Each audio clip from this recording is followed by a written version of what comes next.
Hey, so I wanted to come on today and talk a little bit about something that happened to me last night that was very unexpected, and also talk about, in general, puppy, some of the things that I've learned about nutrition and genetics and just a ton over the last couple years, and then, just my own healing journey over the last 5 or 6 years.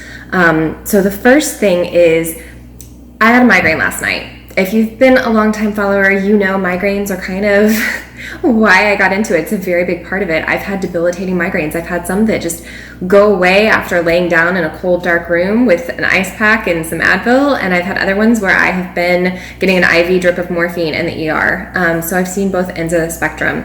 And through the last few years and through some additional work that I've done really in the last year, I've really gotten them under control. And that being said, I had one last night very unexpectedly and in a very strange way. So I'm going to pause there and I'm going to explain what I mean with nutrition and genetics, and hopefully this isn't too long of a video for you guys and you'll stick with me on this. So with genetics, I hear a lot of people in my practice say, well, my dad's overweight, my mom's overweight, my brother's overweight, therefore I'm going to be overweight. That's just my genetics. Or I'm just addicted to sugar. That's just my genetics. I crave sugar a lot. Or, type 2 runs in my family, or congestive heart failure runs in my family. So I'm just, genetically, it's just going to happen, and that's not necessarily how it works. Your genetics are there, right? They're there. Your family history, all of those things, yes, they matter. But what happens is you have these little pieces of things that happen within your life that allow you to turn on certain genetic traits called epigenetics. So epigenetics is literally the activation of certain genes, and that can change your health throughout your life, really. So when I'm talking about my migraines, I've come to realize that migraines really work the same way. It's a number of different factors, and it's usually not just one thing. So for me, a lot of my migraine triggers, I can very specifically call out. I know that too much gluten will do it. I don't have celiac disease, but I know I have a gluten sensitivity. So too much gluten, not any gluten, and it depends on the kind of gluten and the quality of the food, right? So gluten, I know, is a big trigger for me. Really, any grains can be a trigger for me. Stress is probably the biggest trigger I have. There's other triggers there too, other foods, other things that come up. I know that if I go out and have alcohol at a restaurant, whether that's a glass of wine or just a drink, whatever, there's probably gonna be some sugars in it. And when I get sugar hyped up, I'm more inclined to have a migraine. When the weather changes outside and there's a big pressure change, I am more inclined to get a migraine. None of these things individually for me cause a migraine. Oh, dehydration, that's another big one. If I am dehydrated, I am much more inclined to get a migraine. So I'm watching all of these key factors in my life, and I'm looking at things, and I looked at last night, and I will tell you, I felt good. It was, a busy night. We were cooking dinner, cleaning up after the kids and everything, and I had this moment very specifically. I was taking care of some of the laundry, and I was cleaning out the little lint trap thing. I was cleaning out the lint trap and went to put it in the trash, and there was a very, very popular brand of yogurt, an empty carton in the trash can. Not something that I personally consume, because even though no food is bad, the chemicals that have been put into these foods over the last few decades have been detrimental to our health. They are toxins that are being put into our foods, in part to make them, I feel like this is the word of my week, hyper palatable, to make something that tastes naturally good, like a strawberry, and to add sugar to it, to coat it in that sugar, to coat it in that milk chocolate. We are making something that is already delicious even more by adding sugars to it. So hyper palatable. That's what these manufacturers do when they're adding chemicals into things like our yogurt, and I can't even think of other examples right now because yogurt's what's on my brain right now. But our yogurt and our food and just all those processed foods that you can buy, they're on the shelves in the stores. They're not, they're not refrigerated, any of that. Anyway, so processed foods in general, things that people are adding additional chemicals into to make them even more appealing and make us want to crave them. So that's that kind of yogurt. It's not the kind of yogurt I keep in my fridge. It's something that one of the kids had, and as soon as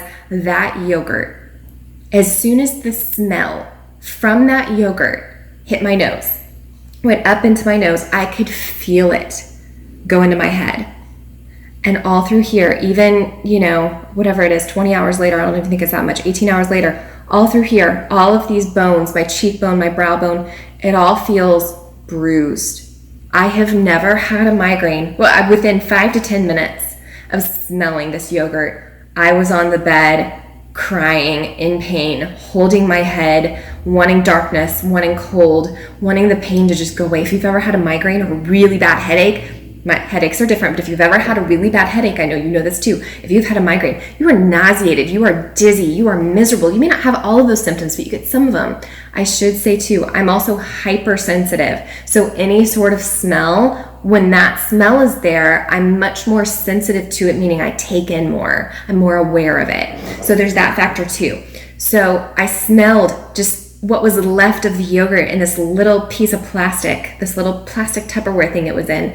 And that smell just took me out for the night. I was out, guys. And I don't take a lot, like I prefer not to take any medications when I can. I try and fight the good fight. But last night it was bad enough that I needed some sort of painkiller. So yes, I took a actual over-the-counter painkiller last night to help with the pain. It didn't make it go away. It just lessened some of the inflammation. So when a migraine happens, that's kind of what happens is that scent went into my nose and went up into all of my nerves and all of those things that are up there. And what happened was my body went, no, we don't want this. So it started inflaming and started saying, don't put that in your body. Don't get anywhere near that. That is bad for you. Don't put it in your body. So what happened was it triggered that migraine, and I normally don't even get them on the right side. I got them on the right side this time. And it's just this horrible thing that I see people eat food like this all the time and they feel like crap and they don't know why. And guys, I am here to help you with that. You could go and see a functional medicine doctor, a naturopath, a functional nutritional therapy practitioner. Come see somebody like me. I'm a functional nutritional therapy practitioner. I'm an FNTP, y'all.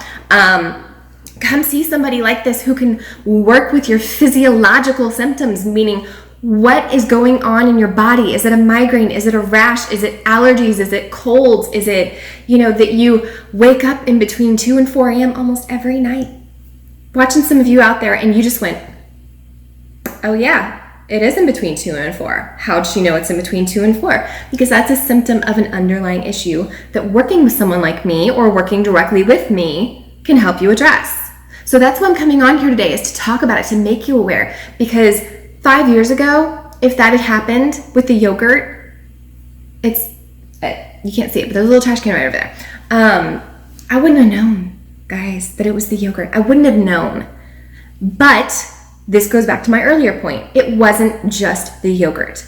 I had gone to a workshop all weekend. I had helped some other FNTPs graduate, went through their finals and proctored and helped them make sure they understood things, and kind of that tail end as they're graduating, and encouragement and support and how to start a business and all those great things.